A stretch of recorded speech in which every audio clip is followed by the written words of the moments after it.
Hey my loves, இன்னைக்கு நம்ம பார்க்க போகிற படம் என்னன்னா 2025 வெளியான ஹண்ட் அப்படின்ற ஒரு மலையாள படத்தை பற்றி தாங்க பார்க்க போகிறோம். இந்த படம் ஒரு தரமான ஹாரர் சஸ்பென்ஸ் த்ரில்லர் படங்க. இந்த படத்தோட ஒன்லைனர் என்னன்னா, மீன் பிடிக்கிறதுக்காக போன 2 மீனவர்களுக்கு வலையில பெருசாக என்னவோ ஒன்று சிக்கி இருக்குதுங்க. ரொம்ப கனமாக இருக்கிறதுனால ஒருத்தர்னால அதை தூக்க முடியலங்க. அதனால ஒருத்தர் தண்ணிக்குள்ளே இறங்கி கீழே இருந்து தூக்கி விடுறேன் அப்படின்னு சொல்லி தூக்கி விடுறாரு. வெளியில எடுத்து பார்க்கும்போது தான் தெரிய வருது, வலையில சிக்கினது மீன் கிடையாது, அது ஒரு பேரல் அப்படின்ட்டு. பேரல் அப்படின்னா ரேஷன் கடையில் எண்ணெயெல்லாம் ஊற்றி வச்சிருப்பாங்க இல்லையா, ஸோ அந்த மாதிரியான ஒரு டின்னுங்க.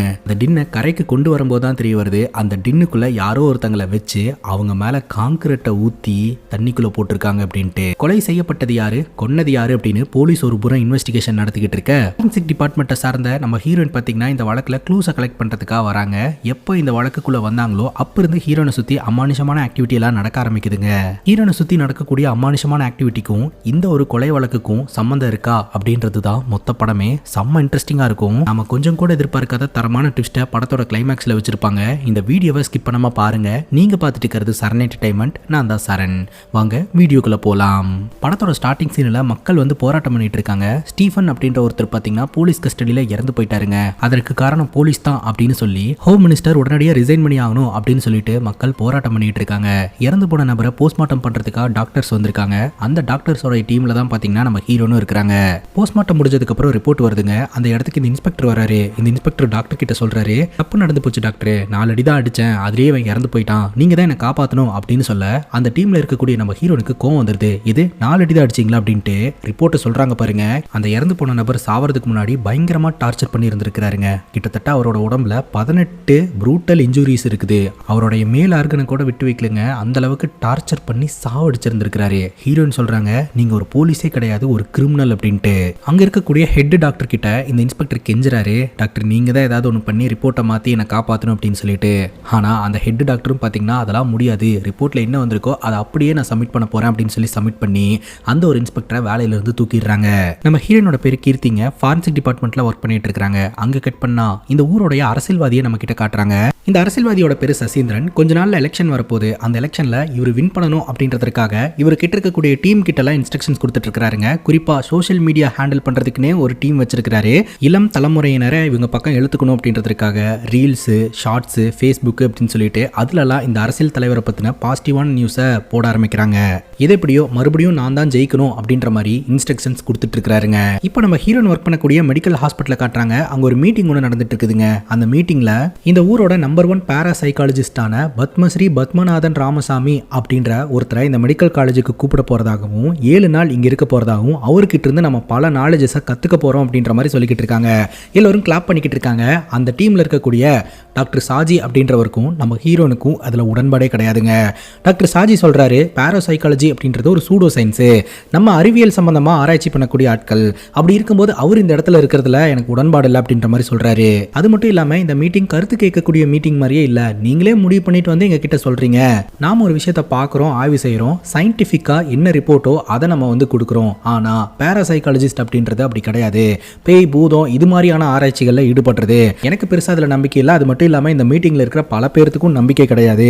அவங்க உங்க முன்னாடி ஓப்பனா பேசுறதுக்கு தயங்குறாங்க அப்படின்னு சொல்ல அந்த மீட்டிங்ல கலந்துக்கிட்ட இன்னொரு டாக்டர் டென்ஷன் ஆயிடுறாங்க. உங்களோட கருத்தை மட்டும் நீங்க சொன்னா போதும் அப்படின்ட்டு. அப்போ நம்ம ஹீரோன் ஒரு விஷயத்த சொல்றாங்க, எந்த ஒரு மெடிக்கல் இன்ஸ்டியூட்லயுமே இந்த பாராசைக்காலஜியை ப்ரொமோட்டே பண்ண மாட்டாங்க, நாம மட்டும் ஏன் ப்ரொமோட் பண்ணணும்? அது மட்டும் இல்லாம அந்த ஒரு நபரை இந்த இடத்துக்கு வரவழைக்கிறதுக்கு 15 லட்சம் ரூபாய் செலவாகுது.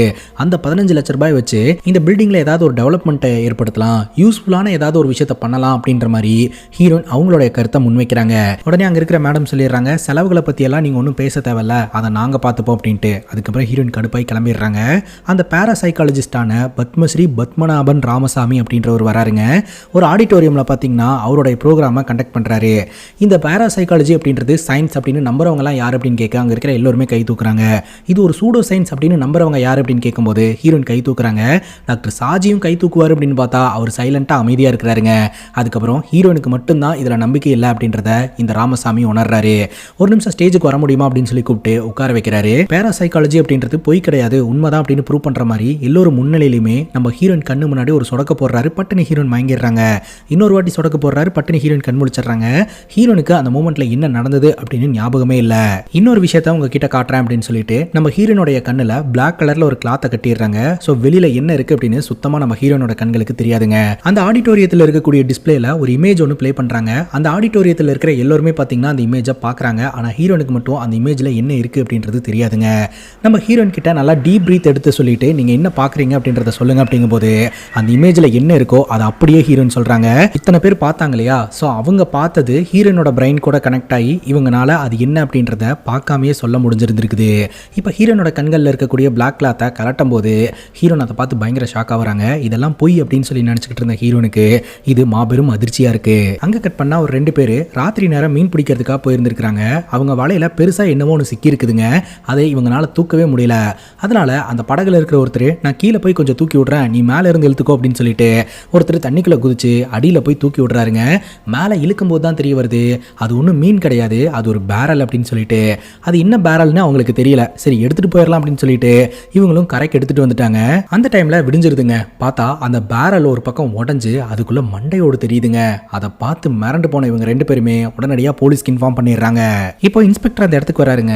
முதல்ல பார்த்து இன்ஃபார்ம் பண்ணாங்க இல்லையா, அவங்க 2 பேர்த்துக்கிட்ட நீங்க தானே கொலை பண்ணீங்க அப்படின்ற அந்த பாணிலேயே இன்வெஸ்டிகேஷன் நடத்திக்கிட்டு இருக்காருங்க. அவங்க 2 பேருமே பயங்கரமா பம்பறாங்க. அவங்க என்ன பார்த்தாங்க என்ன செஞ்சாங்க அப்படின்றத எல்லாத்தையும் இன்ஸ்பெக்டர் கிட்ட சொல்லிக்கிட்டு இருக்காங்க. இப்போ உயரதிகாரி அந்த இடத்துக்கு வராருங்க. இன்ஸ்பெக்டர் சொல்றாரு இந்த மீனவர்களுக்கு ஒரு பேரல் ஒன்று கிடைச்சிருந்திருக்குது. அந்த பேரலுக்குள்ள கம்ப்ளீட்டா காங்கிரீட், அந்த காங்கிரீட்டை உடையும் போது தான் தெரிய வந்திருக்கு உள்ள ஒரு மண்டையோடு இருக்குன்ட்டு. ஃபாரன்சிக் டிபார்ட்மெண்ட் வந்துட்டாங்க, அவங்க ஆய்வு செஞ்சுட்டு இருக்காங்க அப்படின்னு சொல்ல நம்ம ஹீரோனுடைய டீம் அந்த இடத்துக்கு வந்திருக்கு. நம்ம ஹீரோயின் தான் பாத்தீங்கன்னா க்ளூஸ் எல்லாம் கலெக்ட் பண்ணிட்டு இருக்காங்க. இப்போ அந்த பேரலை மிஷின் எல்லாம் வச்சு ஓட்ட போட்டு காங்கிரீட் எல்லாம் பிரிச்சு பார்க்கும்போது தான் உள்ள ஒரு முழு எலும்பு கூட இருக்கு அப்படின்றது தெரிய வந்திருக்கு. ஸோ அந்த எலும்பு கூட எல்லாம் சேகரிக்கும் போது அந்த மண்டையோட்டோட வாய்க்குள்ள ஒரு பால் இருக்கிறத இவங்க பாக்குறாங்க. ஸோ எல்லாத்தையுமே ஃபாரன்சிக் லேபுக்கு கொண்டு போயிட்டாங்க. அந்த இடத்துக்கு போலீஸ்காரங்க வராங்க. போலீஸ்காரங்க கிட்ட நம்ம ஹீரோனுடைய டீம் எக்ஸ்பிளைன் பண்றாங்க. இந்த எலும்பு கூட ஆய்வு செஞ்சு பார்த்ததுல இது ஒரு பெண்ணோட எலும்பு கூட அப்படின்றத நாங்க கண்டுபிடிச்சிருக்கிறோம். அது மட்டும் இல்லாம இந்த பொண்ணுடைய வயது ஒரு 20 இருந்து 25 வயது இருந்திருக்கும். காஸ் ஆஃப் டெத் அப்படின்னு பார்க்கும்போது இந்த பொண்ணு சாவறதுக்கு முன்னாடி பயங்கரமா அட்டாக் பண்ணி இருந்திருக்காங்க. இந்த பொண்ணோட வாய்க்குள்ள ஒரு பாலை வச்சு இந்த டின்னுக்குள்ள அடைச்சு இந்த டின்னுக்குள்ள காங்கிரீட்டை ஊத்தி இருந்திருக்காங்க. ஸோ காங்கிரீட் உள்ள போய் அந்த பொண்ணுனால மூச்சு விட முடியாம அதுக்கப்புறம் இறந்து போயிருந்திருக்கிறா. இந்த பேரல்ல 2 பேர்த்தோட ஃபிங்கர் பிரிண்ட் கிடைச்சிருக்கு. அது மட்டும் இல்லாம இந்த பேரல் வந்து கன்ஸ்ட்ரக்ஷனுக்காக வெளிநாட்டில இருந்து இம்போர்ட் பண்ணக்கூடிய பேரல். எல்லாம் ஓகேங்க, யார் கொலை பண்ணிருப்பா அப்படின்னு போலீஸ்காரங்க ஃபாரன்சிக் ஹெட் பார்த்து கேட்க ஃபாரன்சிக் ஹெட் டென்ஷன் ஆயிடுறாரு. கொலை பண்ணது யாரு அப்படின்னு கண்டுபிடிக்க வேண்டியது என்னோட வேலை கிடையாது, உங்களுடைய வேலை அப்படின்னு சொல்லிட்டு அவங்க கலெக்ட் பண்ண எவிடன்ஸ் எல்லாத்தையுமே கையில கொடுத்து அனுப்பி வைக்கிறாங்க. அந்த பெண்ணோட வாய்க்குள்ள இருந்து எடுத்த பால் பாத்தீங்கன்னா ஒரு டேபிள் டென்னிஸ் பாலுங்க. அந்த பாலை எடுத்துட்டு போகும்போது அந்த போலீஸ் ஆபீசர் தவற விட்டுறாரு. அந்த பால் உருண்டுகிட்டே நம்ம ஹீரோனுடைய கால் கிட்ட வந்து விழுகுது. அதை நம்ம ஹீரோனும் கவனிக்க கிடையாது. இப்போ இந்த அரசியல் தலைவர் சசீந்திரனை காட்டுறாங்க. போலீஸ்காரங்களா மீட் பண்றதுக்காக வந்திருக்காங்க. எலெக்ஷன் டைம்ல என்னையா இந்த மாதிரி அடுத்தடுத்து பிரச்சனைகளா வந்துகிட்டு இருக்குது. லாக்அப் டெத்ல மீடியாக்கு என்ன பதில் சொல்றதுனே தெரியாம யோசனை பண்ணிட்டு இருக்க இந்த நிலையில பேரல்ல ஒரு எலும்பு கூடு கிடைச்சிருக்கு அப்படின்ற மாதிரி புது பிரச்சனையை கொண்டு வந்திருக்கீங்க. எலெக்ஷன் முடியறதுக்குள்ள இந்த வழக்கை க்ளோஸ் பண்ணி ஆகணும், அப்படி இல்லனா மக்களுக்கு என் மேல அதிருப்தி வந்துரும் அப்படின்னு சொல்லிட்டு இந்த வழக்கை ஏஎஸ்பி சாய்ராம் கிட்ட ஒப்படைக்கிறேன். எலெக்ஷன் வரதுக்குள்ள இந்த கேஸை சால்வ் பண்ணிருங்க அப்படின்ற மாதிரி சொல்ல அவரும் சரின்னு சொல்லிடுறாருங்க. அங்க கட் பண்ணா நம்ம ஹீரோன் ஒர்க் பண்ணக்கூடிய மெடிக்கல் காலேஜ் காட்டுறாங்க.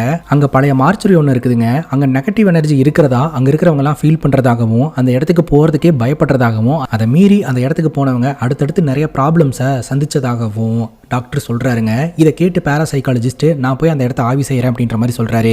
அவர் கையில இந்த நெகட்டிவ் எனர்ஜியோட பிரசன்ஸை கண்டுபிடிக்கிறதுக்காக இஎம்எஃப் மீட்டர் வச்சிருக்காருங்க. இது என்ன அப்படின்னு அங்க இருக்கிறவங்க கேட்க அவர் எக்ஸ்பிளைன் பண்றாரு.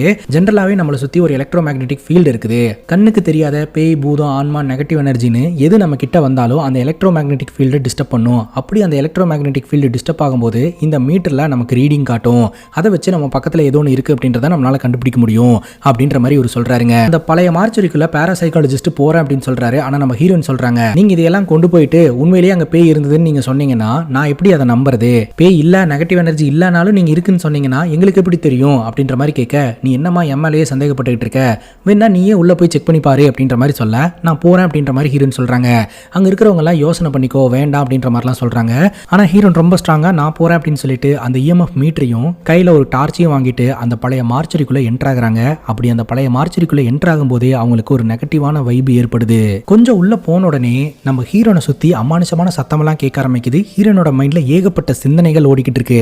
அது என்ன அப்படின்னு ஹீரோனாலையும் புரிஞ்சுக்க முடியல, நம்மளாலையும் புரிஞ்சுக்க முடியல. அந்த டைம்ல அந்த டேபிள் டென்னிஸ் பால் இருக்கு இல்லையா, நம்ம ஹீரோயின் கிட்ட உருண்டு வருதுங்க. ஹீரோயின் கையில அந்த EMF மீட்டர் இருக்கு இல்லையா, அது கண்ணா பின்னான்னு ரீடிங்கை காமிச்சிக்கிட்டு இருக்கு. பட்டுன்னு ஏதோ ஒரு அமானுஷம் நம்ம ஹீரோனை அட்டாக் பண்ற மாதிரி காட்டுறாங்க. பயங்கரமா சத்தம் போட்டு அப்படியே ஹீரோயின் கீழே விழுந்துடுறாங்க. அந்த சத்தத்தை கேட்டுட்டு வெளியில நின்று இருந்த எல்லாருமே அடிச்சு பிடிச்சி உள்ள வந்துடுறாங்க. பார்த்தா ஹீரோயின் மயக்கம் போட்டு விழுந்து கிடக்குறாங்க. இப்படியோ ஹீரோனை ரெஸ்கியூ பண்ணி வெளியில கூட்டிட்டு வந்துடுறாங்க. இப்போ நம்ம ஹீரோயின் பாத்தீங்கன்னா அந்த மார்ச்சுரிக்குள்ள ஃபீல் பண்ண எல்லா விஷயத்தையுமே அரவிந்த் கிட்ட சொல்ல அரவிந்த் நம்ப மாட்டேன்றாரு. அந்த ஆள் தான் பேய் பூதம் அது இதுன்னு சொல்லிக்கிட்டு இருக்கிறாருன்னா, நீ படிச்ச பொண்ணு தானே, சயின்ஸை நம்பக்கூடிய பொண்ணு தானே, நீ அந்த ஆள் சொல்றது எல்லாம் நம்பிடுவியா அப்படின்னு கேட்க, இல்ல அரவிந்த், உள்ள போன உடனே எனக்கு ஒரு நெகட்டிவான ஃபீல் வந்தது. அது மட்டும் இல்லாம அந்த டேபிள் டென்னிஸ் பால் என்ன நோக்கி உருண்டு வந்தது. ஏதோ ஒரு அமானுஷமான உருவம் என் கிட்ட வந்ததுக்கு அப்புறம் தான் நான் மயக்கம் போட்டு விழுந்தேன். அந்த டைம்ல அந்த EMF மீட்டர்ல கண்ணா பின்னான்னு ரீடிங் காட்டிட்டு இருந்துச்சு அப்படின்னு சொல்ல, அதுக்கு இந்த அரவிந்த் சொல்றாரு, EMF மீட்டர் அப்படின்றது நம்மளை சுத்தி இருக்கக்கூடிய எலக்ட்ரோ மேக்னெட்டிக் ஃபீல்டை ஒரு விஷயம் டிஸ்டர்ப் பண்ணும்போது அதை கேப்சர் பண்ணக்கூடிய ஒரு டிவைஸ். நீ உள்ள போன நேரத்தில் மின்னல் அடிச்சிருந்தா கூட நம்மளை சுற்றி இருக்கக்கூடிய எலக்ட்ரோ மேக்னெட்டிக் ஃபீல்டு டிஸ்டர்ப் ஆகி அதில் ரீடிங் கண்ணா பின்னான்னு காமிச்சிருந்திருக்கும் அப்படின்னு சொல்ல, இல்லை அரவிந்த், நான் உள்ள போன டைமில் கிளைமேட்லாம் நல்லா தான் இருந்தது அப்படின்னு சொல்ல, அப்போ உள்ள பேய் பூதம் இருந்தது நீ சொல்றியா அப்படிங்கும்போது, எனக்கு தெரியாது அப்படின்னு ஹீரோன்னு சொல்றாங்க. அப்போ தெரியாத விஷயத்தை போட்டு ஏன் இப்படி குழப்பிக்கிட்டு இருக்க, உனக்கு ஹாலுசினேஷன் உருவாயிருக்கும், நீ போய் ஒரு டாக்டர் பாரு அப்படின்னு சொல்லி அவர் கிண்டல் பண்ணிட்டு அந்த இடத்துல இருந்து போயிடுறாருங்க. இப்போ ASP சாய்ராமோட தலைமையில் அந்த பேரல் வழக்கோட இன்வெஸ்டிகேஷன் நடந்துட்டு இருக்குதுங்க. அந்த பேரலை கம்ப்ளீட்டாக ஆய்வு செஞ்சதன் மூலமாக அந்த பேரல் எந்த பேட்ச், எந்த மேனுஃபேக்சரர், யாருக்கு வெளிநாட்டிலேருந்து இங்கே வந்தது அப்படின்ற டீட்டெயிலை இப்போதைக்கு கண்டுபிடிச்சிடுறாங்க. ஆனால் அதுக்குள்ளே இருந்த பொண்ணு யார் அப்படின்றத கண்டுபிடிக்கிறதுல ஏகப்பட்ட ரிஸ்க் இருக்குதுங்க. ஆனால் செத்து போனது இந்த ஊர் பொண்ணா அப்படின்றதே ஒரு கேள்விக்குறியாக இருக்குது. காரணம் என்ன அப்படின்னு பார்த்தீங்கன்னா, கேரளா அப்படின்றது வந்து டூரிஸ்ட்டை பேஸ் பண்ணி இருக்கக்கூடிய ஒரு ஸ்டேட்டுங்க. ஸோ வருஷம் நிறைய பேர் டூரிஸ்ட்டுங்களாம் வராங்க, வெளியில் போகிறாங்க. செத்து போனது ஒரு வேளை ஒரு டூரிஸ்ட் பொண்ணா இருந்தா அது இன்னும் ரிஸ்க் ஆயிரும் இல்லையா? சோ அத பத்தி எல்லாம் இவங்க டிஸ்கஸ் பண்றாங்க. டூரிஸ்ட் அப்படின்ற ஆங்கிள் இந்த வழக்கை இன்வெஸ்டிகேஷன் பண்ணணும் அப்படின்னா கேரளா டூரிசமே பாதிக்கப்படும். டூரிசம் மூலமா கேரளா கவர்மெண்ட்டுக்கு கிடைக்கக்கூடிய பெரிய அமௌண்ட் வந்து வராமையே போறதுக்கு வாய்ப்பு இருக்குது. அதனால இந்த மாதிரி ப்ராப்ளம் வராத மாதிரி மேனேஜ் பண்ணி இந்த வழக்கை இன்வெஸ்டிகேஷன் பண்ணணும் அப்படின்னு உயரதிகாரி சொல்றாருங்க. அப்ப இந்த இன்ஸ்பெக்டர் சொல்றாரு, ஆக்சுவலா அந்த பேரல்ல 2 ஃபிங்கர் பிரிண்ட் கிடைச்சது. ஆதார் டேட்டா கூட மேட்ச் பண்ணோம்னா கொலை பண்ணது யாரு அப்படின்றது நமக்கு ஈஸியா தெரிஞ்சிடும். ஸோ அதன் மூலமா ஈஸியா நம்ம கில்லரை பிடிச்சிடலாம். ஆனா ஆதார் ஆக்ட் படி நாம இந்த ஆதார் டேட்டாவெல்லாம் இந்த மாதிரி யூஸ் பண்ணக்கூடாது அப்படின்னு ரூலே இருக்கு. இப்போ என்ன பண்றதுனே தெரியல சார் அப்படின்ற மாதிரி சொல்ல, மினிஸ்டர் வந்து எலெக்ஷன் பிரஷர்ல இருந்துட்டு இருக்காரு, அவருக்கு கொடுத்த வாக்கை நம்ம காப்பாத்தியே ஆகணும். ASP சாய்ராம் சீக்கிரமா இந்த வழக்கை க்ளோஸ் பண்ணுங்க அப்படின்ற மாதிரி சொல்ல, நான் இன்வெஸ்டிகேஷனை ஸ்டார்ட் பண்ணிட்டேன் சார், சீக்கிரமா க்ளோஸ் பண்ணிடுவேன் அப்படின்ற மாதிரி அவர் சொல்றாருங்க. இப்போ இந்த இன்ஸ்பெக்டரும் ASP சாய்ராமும் பாத்தீங்கன்னா ஒரு பில்டிங் கான்ட்ராக்டரை மீட் பண்றதுக்காக போறாங்க. அந்த கான்ட்ராக்டர் பில்டிங் ஒர்க்கும் பண்றாரு, பொண்ணுங்களை எல்லாம் அரேஞ்ச் பண்ணி கொடுக்கக்கூடிய வேலையும் பண்ணிக்கிட்டு இருக்காருங்க. அவர்கிட்ட போயிட்டு இவங்க 2 பேரும் விசாரணை பண்ண ஆரம்பிக்கிறாங்க.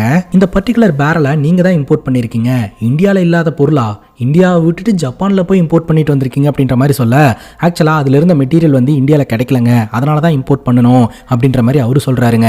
அப்போ நீ இந்த கொலையை பண்ணலை அப்படின்னு சொல்ல வரையா அப்படின்னு கேட்கும்போது, எனக்கும் இந்த கொலைக்கும் எந்த சம்மந்தம் கிடையாது, நான் டீசெண்டாக வாழக்கூடிய ஒரு ஆளு அப்படின்ற மாதிரி அந்த கான்ட்ராக்டர் சொல்கிறாருங்க. சரி லைட்டர் இருந்தால் கொடுங்களேன் அப்படின்னு கேட்க, அந்த கான்ட்ராக்டர் லைட்டர் எடுத்து நீட்டுறாரு, அதை வாங்குற மாதிரி அதை விட்டுறாருங்க. அந்த லைட்டர் கீழே விழுந்துருது. இன்ஸ்பெக்டர் பார்த்தீங்கன்னா கர்ச்சீஃபால அந்த லைட்டர் எடுத்துக்கிறாரு. அந்த லைட்டரில் இருக்கக்கூடிய ஃபிங்கர் பிரிண்ட்டை அந்த பேரலில் இருக்கக்கூடிய ஃபிங்கர் பிரிண்ட் கூட மேட்ச் பண்ணி பார்க்கலாம் அப்படின்ட்டு பேரலை பற்றி மேலும் விசாரிக்கும் போதாங்க தெரிய வருது, இந்த கான்ட்ராக்டர் பார்த்தீங்கன்னா இந்த பேரலை சேல் பண்ணுறதுக்காக தான் வாங்கியிருந்திருக்கிறாரு. ஸோ கடையில் வச்சு சேல் பண்ணியிருந்திருக்கிறாரு. யார் அந்த பேரலை வாங்கினாங்க அப்படின்றத இவர் ஒரு நோட்டில் எழுதி வச்சிருப்பாராம். ஆனால் 2018 வந்த வெள்ளத்தில் எல்லாமே அடிச்சுட்டு போயிடுச்சு அப்படின்ற மாதிரி சொல்கிறாருங்க. இப்போ ASP சாய்ராம் அந்த கான்ட்ராக்டர் கிட்ட சொல்கிறாருங்க, உனக்கு இன்னும் 3 நாள் தான் டைம், இந்த 3 நாளைக்குள்ள இதை யார் பண்ணியிருப்பா அப்படின்னு நீ யார் ஒருத்தரை கை காட்டி தான் ஆகணும், அப்படி நீ கை காட்டலை அப்படின்னா உன்னை தூக்கிட்டு போய் உள்ள வச்சிருவோம் அப்படின்ற மாதிரி சொல்லிடுறாருங்க. அங்கே கட் பண்ணால் நம்ம ஹீரோனோட வீட்டை காட்டுறாங்க. நம்ம ஹீரோனுடைய பிரதர் பார்த்தீங்கன்னா சின்ன வயசாக இருக்கும்போது இறந்து போயிட்டாருங்க. இன்னைக்கு வீட்டில் நினைவு அஞ்சலி செலுத்துறாங்க. ஸோ காக்காய்க்கு சாதமெல்லாம் வச்சு காக்காயெல்லாம் வரவழைச்சிட்டு இருக்காங்க. அப்போ நம்ம ஹீரோன் பார்த்தீங்கன்னா தம்பி கூட டைம் ஸ்பெண்ட் பண்ணது எல்லாத்தையுமே நினச்சி பார்த்துட்டு ரொம்ப ஃபீல் பண்ணிட்டு இருக்காங்க. ராத்திரி தூங்கலாம் அப்படின்னு சொல்லிட்டு பெட்டில் படுத்துட்டு யோசனை பண்ணிட்டு இருப்பாங்க. அப்போ பாட்டி வந்து என்னாச்சுன்னு இன்னும் தூங்கலையா அப்படின்னு கேட்க, ஹீரோன் கேட்பாங்க, ஆவி பேய் பூதம் இதெல்லாம் உண்மையா அப்படின்னு சொல்லிட்டு.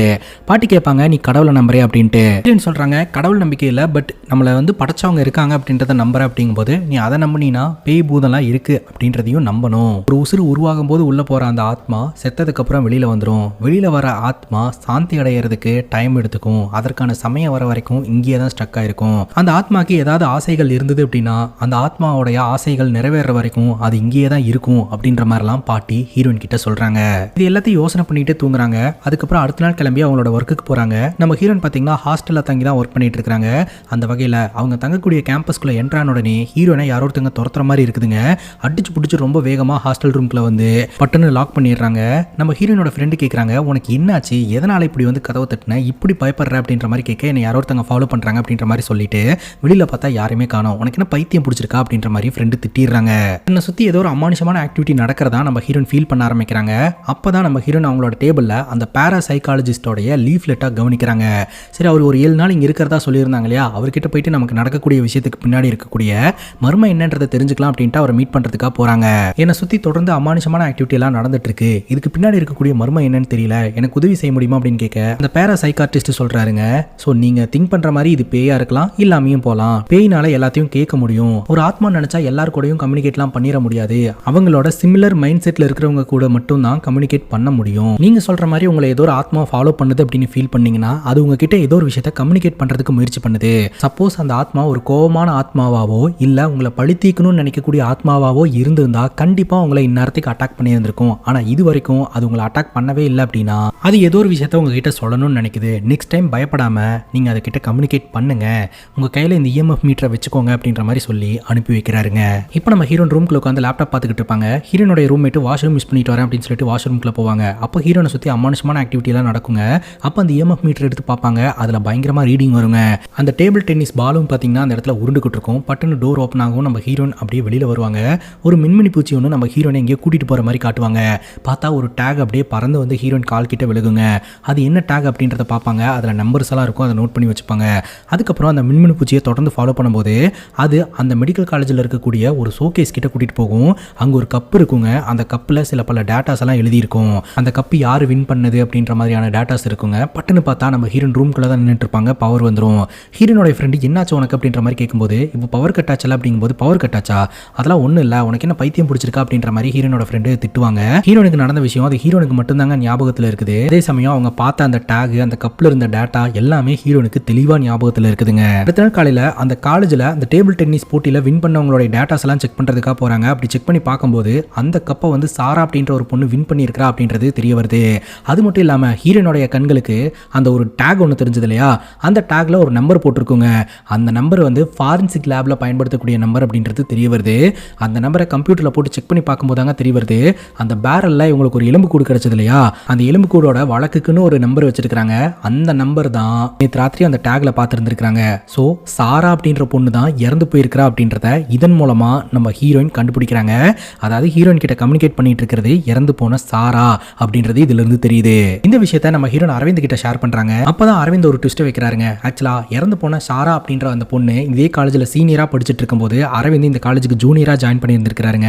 அப்போ சீனியரா இருந்த சாரா மற்றும் சாராவோட ஃப்ரெண்ட்ஸ் எல்லாரும் சேர்ந்து என்ன ராகிங் பண்ணாங்க அப்படின்ற ஒரு கதையை நம்ம கிட்ட ஷேர் பண்றாங்க.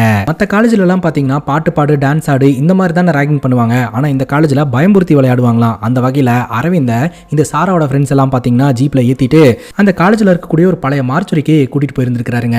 இந்த பழைய மார்ச்சுரியில பேய் இருக்கு அப்படின்னு எல்லாருமே நம்புறாங்க. ஸோ நீ வந்துட்டு இந்த மார்ச்சுரிக்குள்ள போக போற, இந்த மார்ச்சுரிக்குள்ள ஒரு டேபிள் டென்னிஸ் பால் இருக்குது, அதை மட்டும் நீ எடுத்துட்டு வந்துட்ட அப்படின்னா உன்னை நாங்க எதுவுமே பண்ண மாட்டோம் அப்படின்ற மாதிரி ராகிங் பண்ணி இருந்திருக்காங்க. அரவிந்துக்கு பயங்கர பயமா இருந்திருக்குதுங்க. இருந்தாலும் அவர் அந்த மார்ச்சுரிக்குள்ள போயிருந்திருக்காரு. அந்த டைம்ல இந்த சாராவோட கேங்க வெளியே இருந்து நம்ம அரவிந்த பயம்படுத்தி இருந்திருக்காங்க. அரவிந்த் பயங்கரமா பயந்து போயிட்டாருங்க. அடுத்த நாள் பாத்தீங்கன்னா பிரின்சிபல் ரூமுக்கு கூப்பிட்டு எதுக்கு இந்த மாதிரிலாம் பண்ணிட்டு இருக்கீங்க, இந்த பையன் மட்டும் உங்க மேல கம்ப்ளைண்ட் கொடுத்தா என்ன ஆகும்னு தெரியும்ல அப்படின்ற மாதிரி கேட்க, அப்ப சாராவோட கேங்கு என்னடா கம்ப்ளைண்ட் கொடுப்பியா அப்படின்ற மாதிரி பிரின்சிபல் ரூம்லயே வச்சு இன்டைரக்டா மிரட்டுறாங்க. அரவிந்த் கம்ப்ளைண்ட்லாம் ஒன்றும் வேணாம் சார் அப்படின்ற மாதிரி சொல்ல இவங்களை விட்டுட்டாங்க. இப்போ இந்த கதை பிரசன்ட் சிச்சுவேஷனுக்கு வருதுங்க. நம்ம ஹீரோயின் பார்த்தீங்கன்னா அந்த டைம்ல வந்து நியூஸ் பேப்பர்ஸ் எல்லாத்தையும் செக் பண்ணி பார்க்கலாம். அதுல இந்த பொண்ணு காணாம போனதை பத்தின டேட்டாஸ் ஏதாவது இருக்கா அப்படின்னு சொல்லி செக் பண்ணி பார்க்கும்போது சாராவும் சாராவோட ஃப்ரெண்ட்ஸும் பார்த்தீங்கன்னா மினிஸ்டர் கிட்ட ஒரு முறையிட்டு இருந்திருக்காங்க. அதை பத்தின டேட்டாஸ் கிடைக்குதுங்க. இதுக்கு முன்னாடி தாமஸ் அப்படின்றவர் தான் அரசியல் தலைவராக இருந்திருக்காரு. அவர் பார்த்தீங்கன்னா ஆர்கானிக் ஃபுட்ஸ் எல்லாம் வந்து குழந்தைங்களுக்கு போய் சேரணும் அப்படின்னு சொல்லிட்டு ஒரு உணவு திட்டத்தை உருவாக்கிட்டு வெளியில வருவாருங்க. அப்போ சாரா மற்றும் சாராவோட ஃப்ரெண்ட்ஸ் பார்த்தீங்கன்னா இந்த அரசியல் தலைவர்கிட்ட முறையிடுவாங்க. ஹாஸ்பிட்டலில் ஃபெசிலிட்டிஸ் எல்லாம் ரொம்ப குறைவா இருக்குது, டாக்டர்ஸோட எண்ணிக்கையும் குறைவா இருக்குது, அதனால ஹாஸ்பிட்டல்ஸோட தரத்தையும் எண்ணிக்கையும் இன்க்ரீஸ் பண்ணுங்க, இந்த ஹாஸ்பிட்டல் இருக்கக்கூடிய எக்ஸ்பீரியன்ஸான டாக்டர்ஸ் எல்லாத்தையும் ட்ரான்ஸ்ஃபர் பண்ணி விட்டுறாங்க. ஹாஸ்பிட்டல் அட்மிட் ஆகிற நோயாளிகள்லாம் ரொம்ப கஷ்டப்படுறாங்க. எண்ட் ஆஃப் த டே அவங்க எல்லாருமே உங்க ஓட்டர்ஸ் தானே, ஸோ நீங்க ஏதாவது ஆக்ஷன் எடுக்கணும் அப்படின்னு சொல்லும்போது இந்த தாமஸ் அப்படின்ற அரசியல் தலைவர் சொல்றாரு, என்னதான் இருந்தாலும் இது வந்து கவர்மெண்ட் சமாச்சாரம் இல்லையா, உடனே எல்லாம் நடக்காது, அதெல்லாம் ஒரு சிஸ்டம் வழியா நடக்கும் அப்படின்ற மாதிரி கொஞ்சம் பொறுப்பு இல்லாம தாங்க பதில் சொல்றாரு.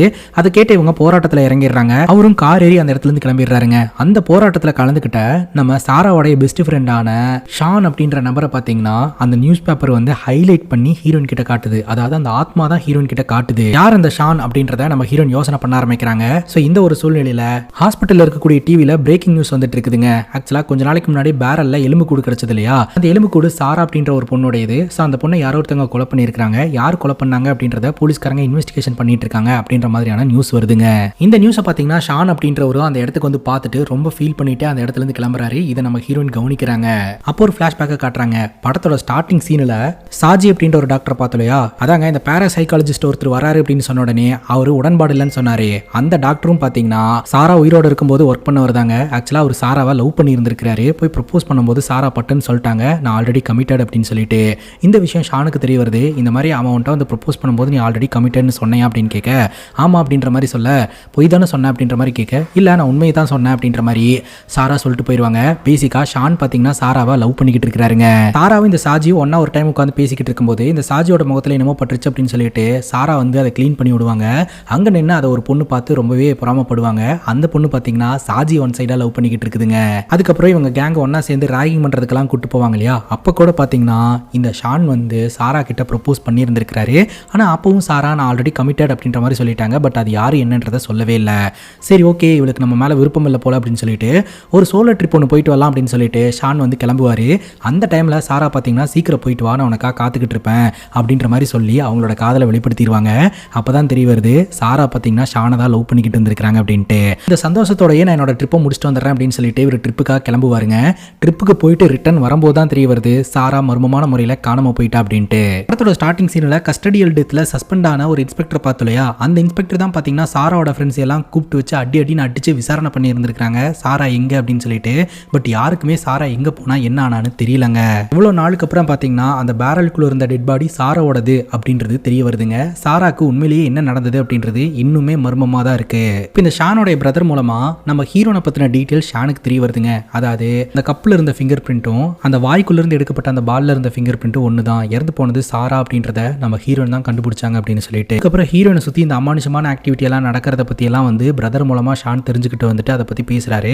எனக்கு அதுலலாம் நம்பிக்கை கிடையாது, குடிச்சிட்டு வந்து இங்கே கலாட்டா பண்ணாதீங்க கிளம்புங்க அப்படின்ற மாதிரி திட்டி அமுச்சு வச்சிருவாங்க. அவங்க கிளம்பின கொஞ்ச நேரத்திலேயே ஹீரோனோட ரூமுக்குள்ள திடீர்னு மர்மமான சில விஷயங்கள்லாம் நடக்க ஆரம்பிக்குது. அந்த டேபிள் டென்னிஸ் பால் பார்த்தீங்கன்னா ஆட்டோமேட்டிக்காக ஹீரோனோடைய லேப்டாப்பில் கூகுள் அக்கௌண்ட் ஓப்பன் பண்ணி ஏதோ ஒரு கூகுள் ஐடியை டைப் பண்ணுது. பாஸ்வேர்டும் டைப் ஆகும் அப்படின்னு பார்த்தா பாஸ்வேர்ட் டைப் ஆகல. ஹீரோன் அங்கே போய் உட்காந்து என்ன பாஸ்வேர்டாக இருக்கும் அப்படின்னு சொல்லி யோசனை பண்ண ஆரம்பிக்கிறாங்க.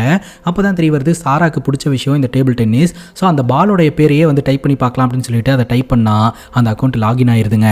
அப்போ தான் நம்ம ஹீரோனுக்கு சில பல விஷயங்கள் தெரிய வருது. இப்போ நம்ம கிட்ட ஒரு ஃப்ளாஷ்பேக்கை காட்டுறாங்க. சாராவும் சாராவோட ஃப்ரெண்ட்ஸும் கேன்டீனில் உட்காந்து சாப்பிட்டுட்டு இருக்கும்போது வாட்ஸ்அப்பில் ஒரு மெசேஜ் வருங்க. ஒரு பர்டிகுலர் ஸ்கூல் குழந்தைங்களுக்கு ஃபுட் பாய்சன் ஆகி எல்லாத்தையும் கொண்டாந்து இந்த ஒரு ஹாஸ்பிட்டலில் அட்மிட் பண்ணியிருக்காங்க அப்படின்ட்டு. சாரா அந்த மெசேஜ் படிச்சுட்டு தன்னோட ஃப்ரெண்ட்ஸ் கிட்ட கேட்பாங்க, நம்ம ஹாஸ்பிட்டலில் தான் இத்தனை ஸ்கூல் குழந்தைங்களை எல்லாம் கொண்டாந்து அட்மிட் பண்ணியிருக்கிறதா மெசேஜ் வந்திருக்குது, ஆனால் அந்த மாதிரி யாருமே அட்மிட் ஆகவே இல்லையே அப்படிங்கும்போது ஃப்ரெண்ட்ஸ் சொல்கிறாங்க மேபி இது ஒரு ஃபேக் நியூஸாக இருக்கும் அப்படின்னு சொல்லிட்டு. அவங்க பேசிக்கிட்டு இருக்கும்போதே திடீர்னு குழந்தைங்களை எல்லாம் கொண்டாந்து ஹாஸ்பிட்டல் அட்மிட் பண்ணுறாங்க.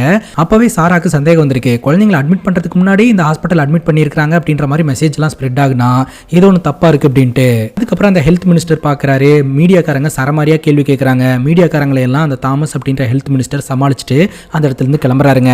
ராத்திரி பார்த்தீங்கன்னா குழந்தைங்களை அட்மிட் பண்ணியிருக்கிற அந்த வார்டில் பார்த்தீங்கன்னா கீழே ஒரு சின்ன மருந்து பாட்டில் ஒன்று கிடக்கும். அது கண்மணி அப்படின்ற ஒரு பொண்ணோடைய காலில் தட்டுப்படுங்க. அந்த பொண்ணு அது மெடிக்கல் வேஸ்ட் இப்படி போட்டு வச்சிருக்காங்கன்னு சொல்லிட்டு அதை தூக்கி டிஸ்பின்ல போட்டு அந்த இடத்துல இருந்து கிளம்பிடுவாங்க. இதை சாரா பார்ப்பாங்க. ராத்திரி அவங்களோட ரூம்ல ஃப்ரெஷ் அப் ஆகிட்டு இருக்கும்போது பிரேக்கிங் நியூஸ் வந்துட்டு இருக்கிற சத்தம் அவங்களுக்கு கேட்குங்க. உடனடியாக சாரா ரூமை விட்டு வெளியில் வருவாங்க. அப்போதாங்க தெரிய வருது இந்த தாமஸ் வந்து ஆர்கானிக் ஃபுட்டு வந்து பசங்க சாப்பிடணும் அப்படின்னு சொல்லிட்டு அறிமுகப்படுத்தி வச்சிருந்தார் இல்லையா, அந்த ஃபுட்டு வந்து பாய்சன் ஆயிடுச்சு. அதில் காளிதாஸ் அப்படின்னு 5ஆம் வகுப்பு படிக்கக்கூடிய ஒரு பையன் இறந்து போயிட்டான் அப்படின்ற மாதிரியான நியூஸுங்க. அதை கேட்டு இந்த சாரா பயங்கர ஷாக்காக வராங்க. நம்ம ஹீரோயின் பார்த்தீங்கன்னா இமெயில் டிராஃப்டில் இருக்கக்கூடிய மெசேஜை ஹீரோயின் படிக்கிறாங்க. அந்த காளிதாஸ் அப்படின்ற பையன் வேற யாரும் கிடையாது, ஹீரோயினுடைய தம்பி தான். ஹீரோயினுடைய தம்பி எப்படி இறந்து போனா அப்படின்றது நமக்கு தெரியாமல் இருந்தது இல்லையா?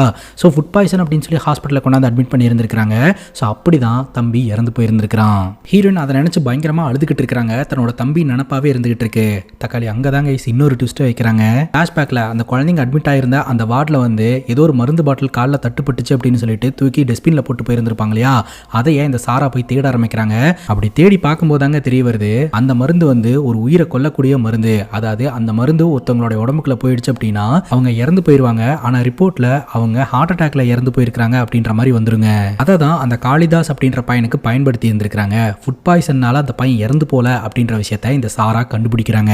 ஸோ இந்த விஷயத்துல ஏதோ ஒரு மர்மம் இருக்கு அப்படின்ற விஷயத்த சாரா கண்டுபிடிச்சு உடனடியாக அவங்களோட ஹெட்டான ரபேக்கா அப்படின்ற மேடத்துக்கிட்ட போயிட்டு இது எல்லாத்தையுமே சொல்லி இருந்திருக்காங்க. ஃபர்ஸ்ட் ஆஃப் ஆல் குழந்தைங்க ஃபுட் பாய்சன் ஆகி இங்க ஹாஸ்பிட்டலில் கொண்டாந்து அட்மிட் பண்றதுக்கு முன்னாடியே வாட்ஸ்அப்ல இந்த மெசேஜ் ஸ்ப்ரெட் ஆக ஆரம்பிச்சிருச்சு. இதை வச்சு பார்க்கும்போது அந்த குழந்தைங்களுக்கு ஃபுட் பாய்சன் ஆகணும் அப்படின்னு யாரோ ஒருத்தங்க பிளான் பண்ணியிருக்காங்க.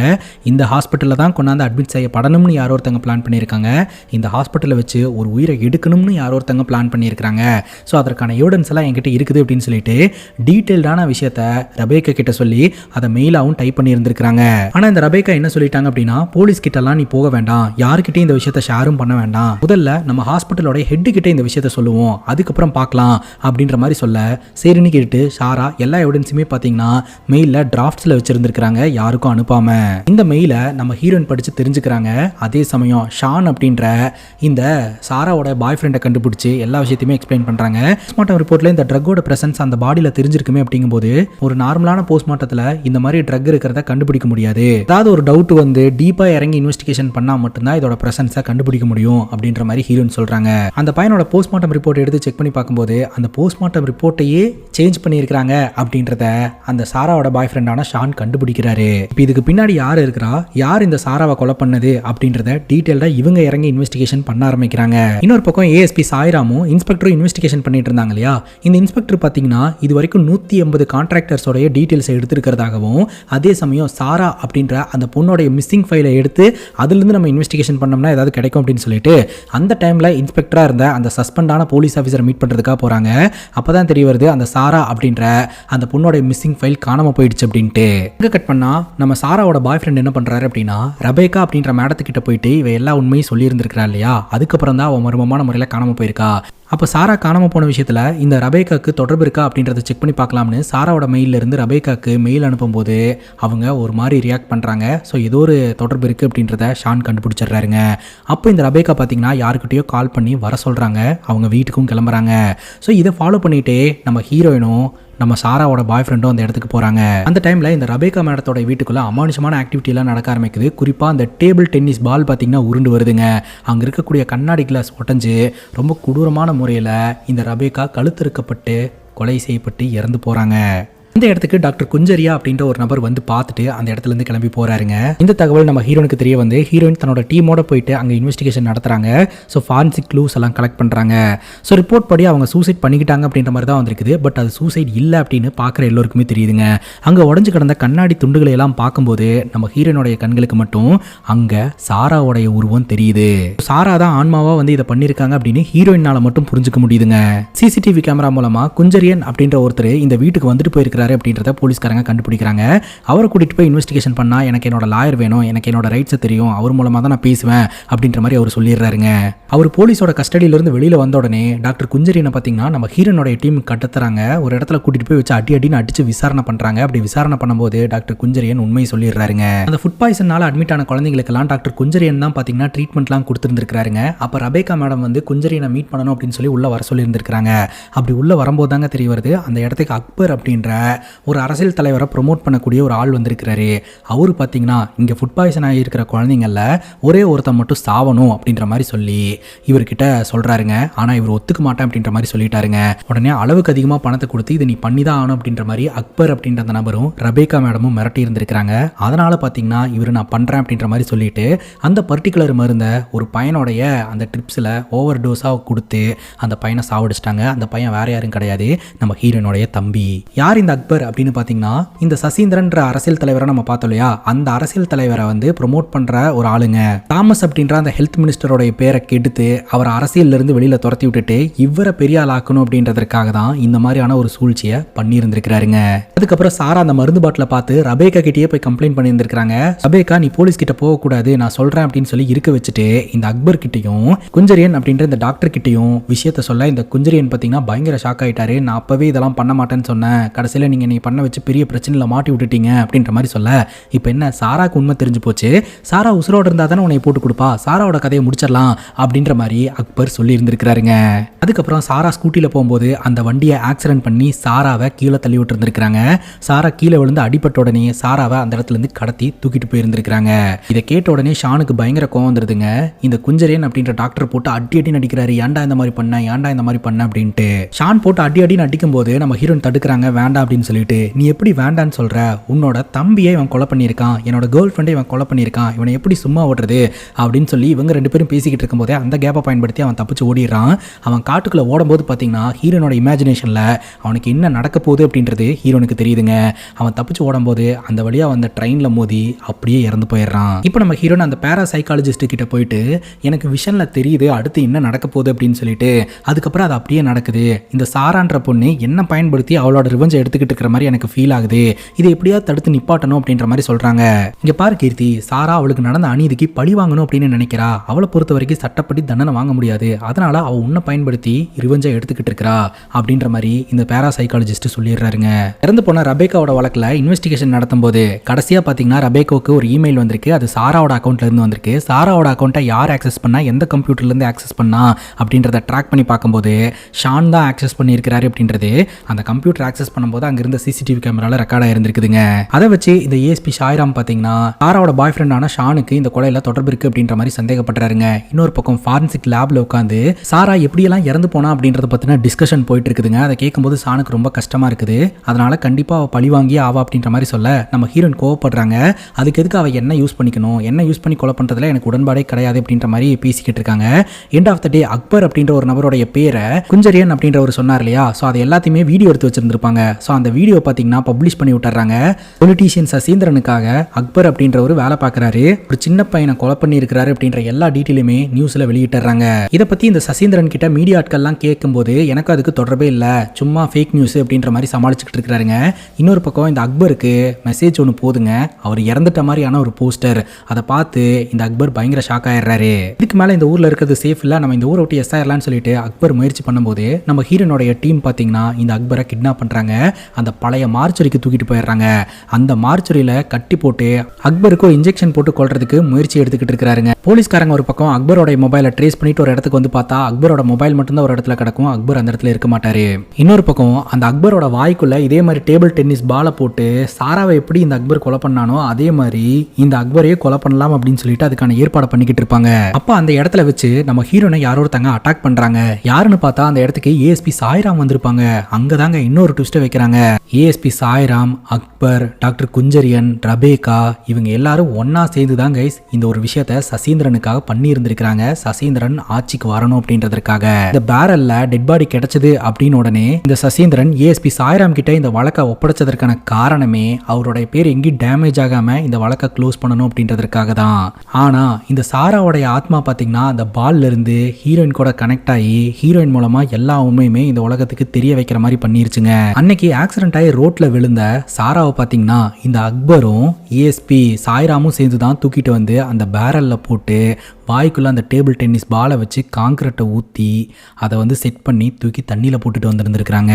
இது எல்லாமே பார்த்தீங்கன்னா நம்ம ஹீரோனுக்கு அந்த இடத்துல இமேஜினேஷனாக தெரியுது. அதாவது ஹீரோனோட உடம்புக்குள்ள இருக்கக்கூடிய அந்த பொண்ணோட ஆத்மா எல்லாத்தையுமே சொல்லி கொடுக்குது.